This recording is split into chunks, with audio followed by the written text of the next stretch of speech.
So I was thinking about a couple of things. One, the movements that have sprung up in the U.S. and elsewhere among mothers opposed to war.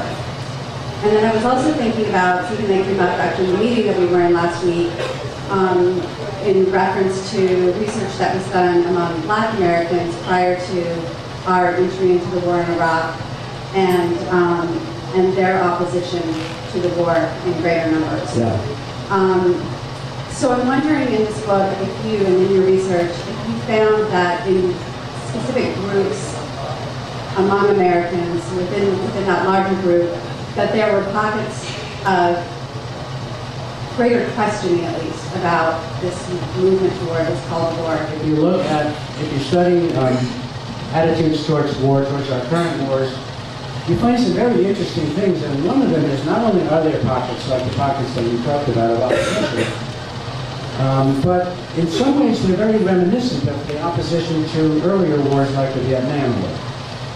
For example, you find older people being more anti-war than younger people. That was true in the case of Vietnam. Everybody's saying, well, youth, this is the youth movement, and youth, and the youth is very important in that movement. But actually the most anti-war group during the Vietnam period was old people. You also find that the stereotype of the blue-collar worker or working-class person being pro-war, they statistically explode that. The working-class people in the United States divide on issues like war in about the same percentages as everybody else. They represent so that about 60% of working-class people oppose Afghanistan, just as 60% of most other people.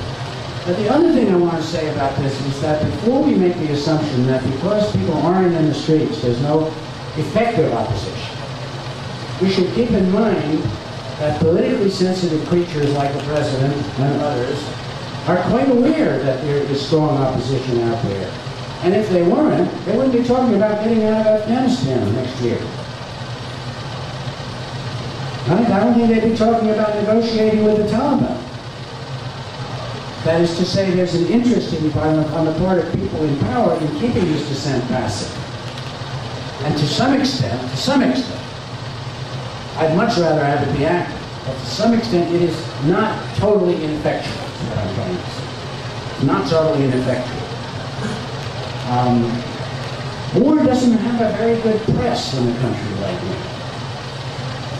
And although Andrew Vasevich is quite right, I think, and other analysts, to talk about the new militarism and the extent to which, we become inured to military activity, to a high level of military intervention, and so forth, I think they have somewhat of a tendency to understate the opposition to the new militarism.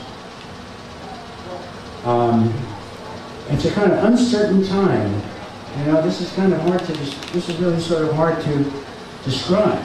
But let's not get defeatist about it. I mean, let's not make the mistake of saying that this is meaningless. People who want to make war are going to go on doing whatever they like. I don't think so.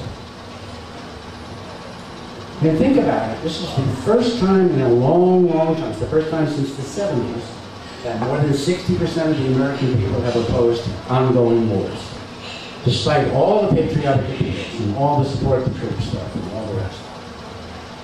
So, and that ain't nothing.